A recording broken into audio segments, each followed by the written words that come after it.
parenting isn't about us. In fact, parenting isn't even about our kids. Parenting is just one way Christian dads and moms are to worship God. So welcome to the Truth.Love.Parent podcast, where we train dads and moms to give God the preeminence in their parenting. I'm your host, AMBrewster, and today is part 10 of our Biblical Parenting Essentials series. So if you're just now tuning in to Truth.Love.Parent, I welcome you with open arms, but in the same breath want to strongly encourage you not to listen to today's episode. We've been building these biblical parenting essentials from the ground up all the way back in our series introduction. So it's imperative that we all understand and utilize each of the parenting phases at the right time and in the right way. And today's discussion won't be helpful if you aren't well versed in everything that's come before it. Also, if you're new to the show, another great place to start would be our Family United in God online course. You can access that from Truth.Love.Parent.com in the Evermind store. I also have a link in the description of today's episode. That series will walk your family through the requirements of true unity, as well as provide valuable life work that will help knit your family together as they submit to God's plan for their lives. And of course, check us out on social media. Just search Truth.Love.Family on your favorite social media outlets. And for maximum benefit, like, follow, comment, interact, and share. And then when you get back around to listening to this episode, be sure to check out Truth.Love.Parent.com for today's free episode notes, transcript, and related correction resources. And now let's talk about how to apply Phase 3 of biblical parenting. Let's say that you've taught your children that God is glorified when we obey our authorities and that disobedience is a sin against God and our authorities. Lord willing, they have genuinely learned some of that teaching and have put it into practice in their lives. But no doubt at one point or another they will disobey. And when that time comes, you biblically reprove them by persuasively showing them that the choice they made to disobey was sin. You have reproved them, you've used consequences to reinforce the reproof, and you've called them to respond to the truth. And by the grace of God, your children have genuinely confessed their sins, asked for forgiveness, and committed to true repentance, aka real life change. Now that step right there, the reconciliation that comes from a correct response to reproof, is absolutely necessary to move into the correction phase of biblical parenting. No one can be corrected who is not moving in the direction of the correction. So now your child who is committed to real spiritual change wants to do better. They want to fight the temptation to disobey their authority. They genuinely want to do right. Well, so many parents who were doing such a great job up until this point cease being helpful at this key moment. The best they can offer is, instead of disobeying the next time you're told to do something, obey. And that advice is accurate. In a way, it really is that simple. But all I mean when I say simple is that it's not complex. However, simple is not to be confused or conflated with easy. Something can be methodologically simple and yet not be easy to overcome. It doesn't really matter what the sin is. When the temptation comes, any person can give in to any temptation. Let's illustrate this by making it really personal. Why do you sin? Well, you sin because you give in to the temptation to sin. And did you really not know that what you were doing was wrong? Did you really not know the biblical alternatives? Did you really not know how to say no to the temptation, lean on the Holy Spirit, and do right? Well, of course you knew most, if not all of that, but you still sinned anyway. And why do you sin? You sin because doing right is not only hard, it's impossible in your own power. Living a holy life is not just difficult, it's unachievable without God's help. However, there are plenty of other believers who do not sin in the way that you sin. Does that mean that not giving into that temptation shouldn't be hard for you? No, it is hard for you. And the lesson to be learned here is that your children's temptation is also hard for them. That's why your kids need better correction than simply do right. Yeah, in theory, that's all they have to do. But what does it look like to do right? How do I do right when I'm not even thinking about the fact that there's a choice? How do I do right when I'm not sure what right is? How do I do right when I really don't want to?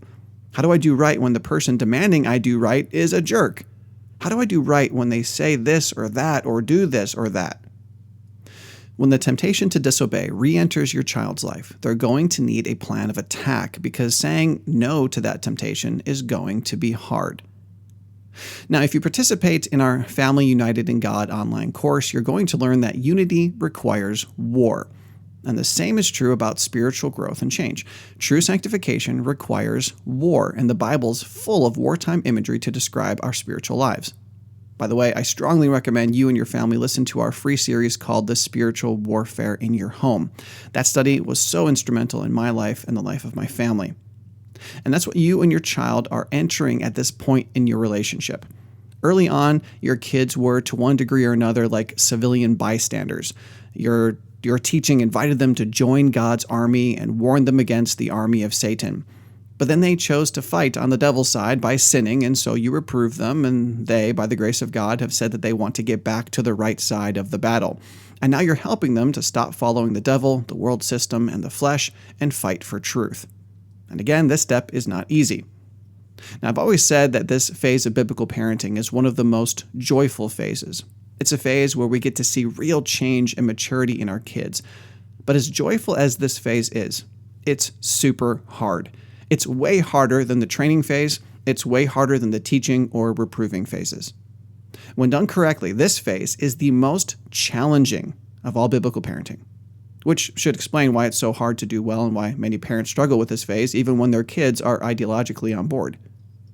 So today we're going to talk about how to counsel / disciple / one another / correct your kids in the best way possible. However, before I move on, I need to address a serious misconception. Number 1, biblical correction requires salvation. In the biblical counseling field, we often hear, you cannot counsel an unbeliever. What that means is that you can biblically teach an unbeliever and biblically reprove an unbeliever, but you can't biblically correct them because true participation in the biblical correction phase requires new life in Christ. The moment they are participating, well, they are believers. Now, why is that so? Well, an unbeliever can only ever change their behavior and reinvent their personalities in their own strength and for their own glory. They can't truly mature spiritually in the power of God if they aren't born again. Since biblical counseling is synonymous with discipleship and one anothering, activities that can only take place between believers, you can't really guide an unbeliever through that process. That means that correcting unbelieving children is going to be limited by the fact they can only achieve superficial, self-motivated change that won't result in glorifying God or in any real spiritual life. Now, again, don't misunderstand me. I'm not saying you don't correct a child who's interested in being corrected. There's still value to this phase of parenting. Even before my children professed salvation, they still needed to learn to brush their teeth correctly. They needed to not set the house on fire. It was appropriate for me to help the unbelieving at-risk teens at Victory Academy to be the most decent they could be so that our house could function. And it's appropriate for governments to help criminals who want to reform their lives. But that doesn't mean any of those people are achieving any level of spiritual growth in the process. They're not being discipled in Christ. We could put it into Ephesians 6 terms. They're not being brought up in the nurture and admonition of the Lord. So the point is not that you don't correct a child who's willing to change their behavior. The point is that you recognize that the biggest change, the biggest correction they need is submission to Christ in salvation. That means that your teaching and reproving all have one bigger and more important focus in mind beyond the need of the moment. And that focus is evangelism. Please check out our Evangelism Parenting series. I've included that link in the description of today's show. If your children have not been born again, there is no focus or goal that should be more important in your parenting than introducing them to Christ in salvation. But if your kids do have a saving relationship with God, they can participate in true, genuine biblical change, which is called sanctification, growth in the image and conformity to Jesus, true discipleship. Now, all of the following points apply to correction, even if you're superficially correcting an unbeliever. Just don't allow yourself to believe that your unsaved child's behavioral reformation is anything more than it is. One of the most damning positions for any child is to be a noble, decent unbeliever. When a child is superficially obedient and sweet and hardworking, it's easy for that child's authorities to focus on the squeakier wheels under their care because this other child is quote-unquote doing well. But in reality, the child is nothing more than a noble idolater who's destined for an eternity separated from God. Outward change that does not submit to God is change for which we can be thankful, but it's never enough. We need to teach and reprove and correct our children in that which matters most, submission to God in love and trust. All right, with that foundation laid, number 2, quality correction requires application. If you're not applying God's word to your child's life, you're not correcting. You may be teaching and you may be reproving, but you're not correcting. And if we're being honest, teaching and reproof without application are substandard at best. If your child is lost at sea and all you do is tell them they should have stayed in the harbor when they saw the clouds or that they were wrong not to turn around earlier, you're not helping them get back to safety. However, as important as application is, valuable application is one of the most difficult parts of any of the biblical parenting phases. In reality, I could have really dedicated a whole series just to the topic of biblical, valuable application. But even though we don't have time for that now, the information I'm about to share with you can and will revolutionize your parenting if you start putting it into practice. So let's start by really defining what I mean by application. I really love Merriam-Webster's first definition of application, the act of putting something to use. Now, in a tangible physical sense, this is not extremely difficult for us depending on what we're discussing. If I hand you a hammer, you will know how it needs to be applied to the task at hand. The same is true with a screwdriver. But what are you going to do with a hive tool? A hive tool is a beekeeper's main tool for inspecting a beehive. It has multiple functions and is desperately important for a smooth and valuable hive inspection. Now, likely many of you can't even imagine what such a tool would look like, and you're potentially wondering what it would do. If I showed you the tool, that would only partially help. Some of you who work with other tools may look at it and be able to imagine some of its uses, but even those conclusions are the result of previous teaching, reproving, correcting, and application you received with other tools. My point is that your kids aren't equipped to accurately and valuably apply the truth you're giving them. Did you catch that? Most likely, your children are simply not equipped to take theological truth and make sense of it in their lives. It's not like you're handing them a tool that they may be able to figure out on their own. I'm sure you could use a screwdriver like a hammer and accomplish something, but we're talking about spiritual truth, intangible ideas, and existential imperatives. To rightly apply such truth will require help from you, the parent. What biblical truth needs to be applied to your child's life concerning true obedience? Well, number 3, quality application requires a Godward focus. Not to beat a dead horse, but the best application will be focused on God, come from God's word, and point back to God. We obey because God deserves it and demands it. We can only obey in the power of God. To obey, we must do what the scriptures say, and we do these things because we want to please the Lord. Even if your child is unsaved, it's imperative to start and end with God. Now, we never want to lead our kids to believe that external submission to any rules will earn them favor with God or standing with God or anything else with God, but we do need to keep pointing them back to their need for God. When I'm correcting unbelievers of any age, I'm always honest with them. I tell them that if they take my counsel, they can achieve change in their own power, but I remind them constantly that until they truly submit to God and desire to please Him in His power and for His glory, the change in their lives will only be partial and ultimately pointless. So don't be pragmatic in your application. Even if you know your child is an unbeliever, you need to apply God's truth in God's ways for God's reasons. That's the best application. Now, that's not to say that there won't be specific application that doesn't come as a direct quote from the Bible, but your kids must be able to easily recognize that the specific application is rooted in God's character, deeds, and will. But before we get to our most important point for the day, let me point you toward a resource called Applying God's Truth to Our Children's Lives. That episode builds out much of what we're observing today, but it also presents additional content we can't cover today. And the most important point of the day is, number 4, quality application requires unique specificity. This, my friends, is the absolute golden, secret power key of biblical correction. If you want to apply truth in any meaningful way, you absolutely need to be as specific as possible. If you've listened to the show for any length of time, you may have heard me bemoan poor application by using applications from church services I've attended. For example, too many youth pastors say things like, remember, you need to love God this week. He is so awesome and so deserving of your love. Love Him with all of your heart, soul, mind, and strength. Now, again, all of that is true, but what does it mean in my life? What does that look like for my friend? How do I do that when I'm being tempted to sin? Another example of bad application came from a church in the Chicagoland area. In a challenge to men to love their wives, the pastor admonished all of us to show our love for our wives by opening her car door.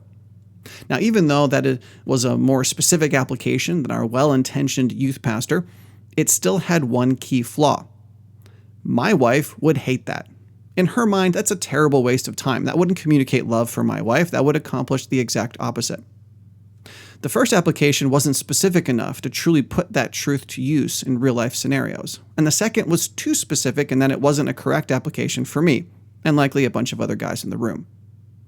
Now, I want to illustrate this point with a piece of comedy, but I have to preface what I'm about to show you.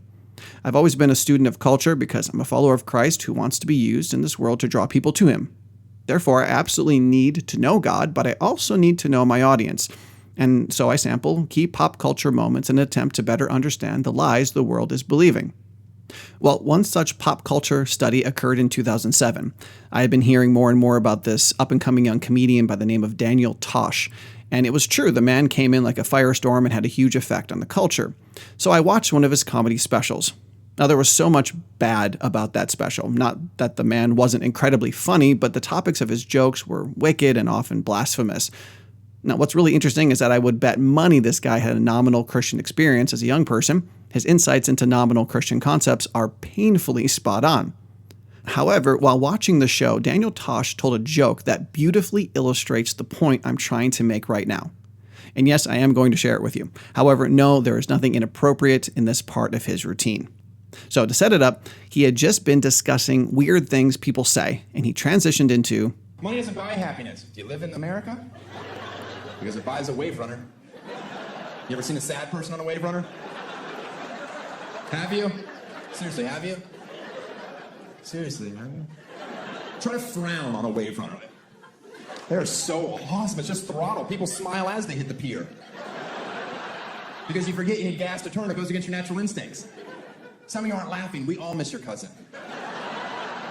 But not laughing's not going to bring him back. He's dead for a reason. He was a show-off and he tried to spray us. I didn't want to get wet. I yelled at his mother at the funeral. Do you like how I start jokes with mass appeal and continue till only 6 people have a clue what I'm talking about? That's not a good style. That doesn't make you famous.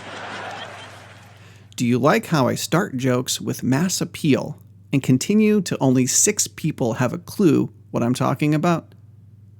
Though that may not be the best form of comedy, though I think Daniel definitely made it work for him, it is absolutely the best form of application.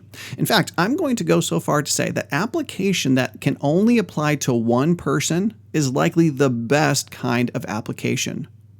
That means that if while you're correcting your child, counseling them and how they can stop doing wrong and start doing right, if your application of the biblical truth can be meaningfully applied to more than one person, it's probably not as helpful as it could be. Allow me to illustrate this in somewhat concrete terms. Let's say that 2 children tend to get into sinful arguments while deciding what to watch on TV. It's always the same thing. They can never agree, and then that tempts them to get mad at the other who is so unreasonable, or who is wasting time by saying no to everything the other wants, or who only wants to watch stupid stuff. And before long, the conversation has nothing to do with what to watch and everything to do with bitterness, anger, clamor, slander, and maybe even a little malice. So you reprove them. They submit and reconcile and show a desire to change. Now is the time to shine with your biblical correction. Now is your chance to lay out for them God's plan for how they can glorify Him in situations like the one they just experienced. So let's work our way through the application onion. By the way, all these applications are going to be accurate and that they are biblically truthful. None of them are going to be unbiblical or man-centered.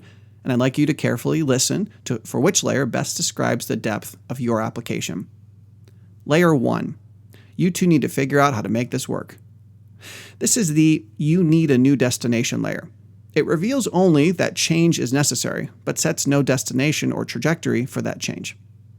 Layer 2. You need to be nicer to each other.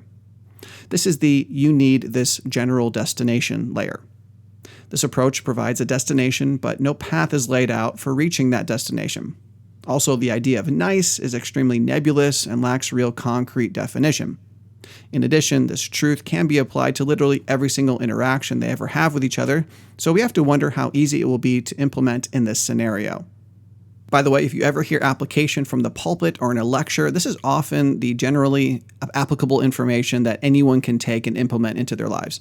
The problem is that the how to implement it into their lives isn't always clear. So layer 3. The next time you can't seem to agree on what to watch, each of you choose one thing to watch, write it on a piece of paper, put it into a hat, ask someone else to choose from the hat, and then watch that. I call this layer the "you need to do this in order to arrive at this less important destination" of application. It's often very detailed and sounds really good and even accomplishes things in the long run, but it misses the spiritual needs. If I can call it this, it's the pop psychology Pinterest mom approach. It's original, unique, very specific, and not necessarily wrong, but it doesn't deal with the real heart issues. The problem is not that the kids can't agree on what to watch. The problem is that they don't love each other enough to prefer each other over themselves and to respond correctly to a show they dislike. They're idolaters who want what they want. Such a heart issue is not going to be corrected with a piece of paper and a hat. Even if this approach seems quote-unquote successful in the short term, I promise you that genuine spiritual maturity is likely not taking place, and that truth will be revealed before long, either in this same scenario or in a different one. Layer 4. The real problem is not what you're going to watch. The real problem is that you don't love each other enough to prefer your sibling over yourself. So what you need to do is decide that you're going to serve your sibling by watching whatever he or she wants. Okay, so we're doing better. This application is more specific and Bible-centered, but I hope you're one step ahead of me and can already see the problems. Whereas the previous layer was the "you need to do this in order to arrive at this less important destination," this is the "you need to do this in order to move toward the more important destination." It's focused on the more important direction, but it still lacks specificity in how to arrive. But we don't just want our kids to move toward obedience without achieving it. We want them to actually arrive at obedience. Now, your children have no idea how to pivot from loving themselves to loving their sibling. That's the actual correction that's needed in the moment. If the child were more mature and were thinking ahead, they may ask, when given such an application, "Yeah, but how do I choose to prefer my sibling over myself when I'm already annoyed by them?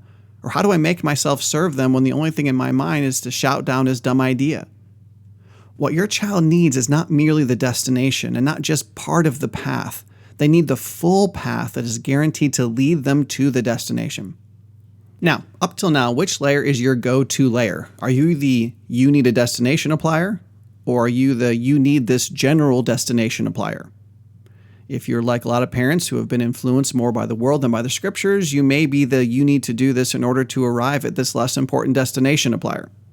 Or perhaps you're the "you need to do this in order to move toward the more important destination" applier. Either way, there's room for growth. To be honest, I'm a consistent level 4 applier. Now, to continue in my honesty, I can't provide the perfect illustration of layer 5 application because I'm not dealing with two real people involved in a real spiritual struggle. But we could call this the "you need to do this in order to arrive at the most important destination" layer. It provides clear instruction about how to actually live the most important biblical lesson necessary at the moment. Now, allow me to illustrate level 5 application in a slightly different scenario. I'm going to use myself. As I record this episode, I'm in the middle of a fast. I have been and will continue to not eat any food for 40 days. However, each Sunday, I will consume one healthy meal as a mini celebration of the resurrection. On top of that, in an attempt to provide for my family, I've been doing a food delivery service. Now, you can imagine, no doubt, the plethora of temptations I will face during this process. But allow me to pull out just one such temptation and provide some specific application for my life. If I want to be spiritually successful, what do I, Aaron Michael Brewster, have to do to glorify God during this fast? What do I need to do to please the Lord while delivering food and being subjected to the intoxicating smells from the restaurant to the delivery destination, while experiencing the gnawing hunger from days without nourishment, and while battling my fleshly desire to stress eat, which I experience even when I'm not hungry? First, I need to start my day with God in prayer, studying His Word, and writing in my fasting journal. Second, in the moment, I need to meditate on the specific purposes of my fast, which I can't enumerate here, but are especially unique and personal to me. I need to pray without ceasing about those purposes. Depending on the distance to the delivery, I need to listen to Scripture.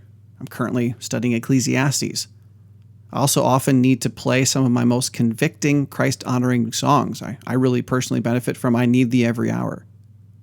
Practically speaking, I sometimes need to call my wife to focus my mind on serving her instead of serving myself. I need to pour myself into delivering to my customers the best I can. It's also a good idea to have a tasty, no-calorie, no-sugar beverage on hand in case the temptation becomes unbearable.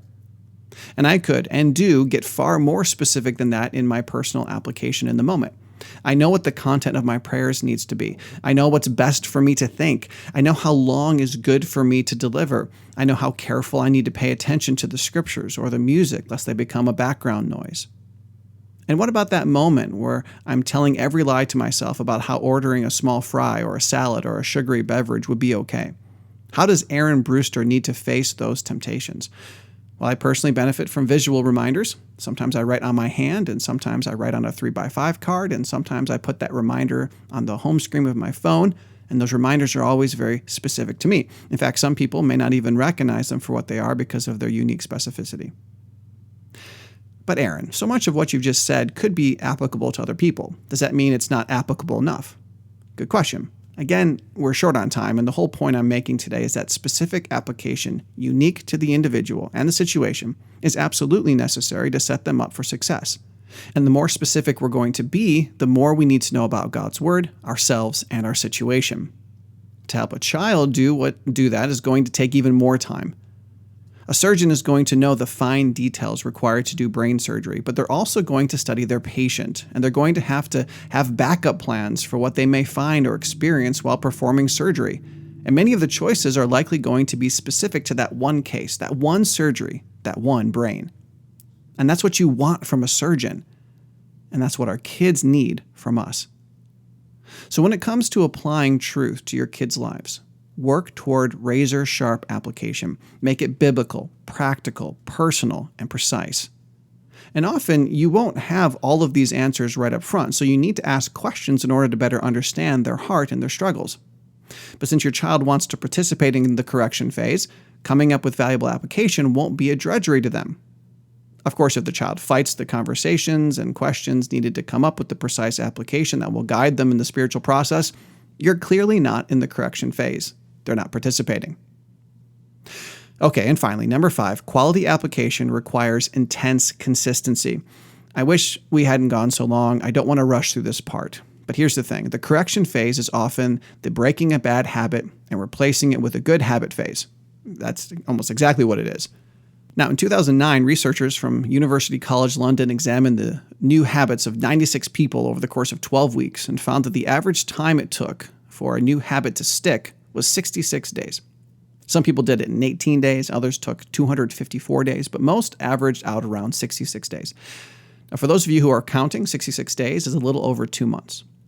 How many times has your correction phase intentionally and consistently lasted 2 months?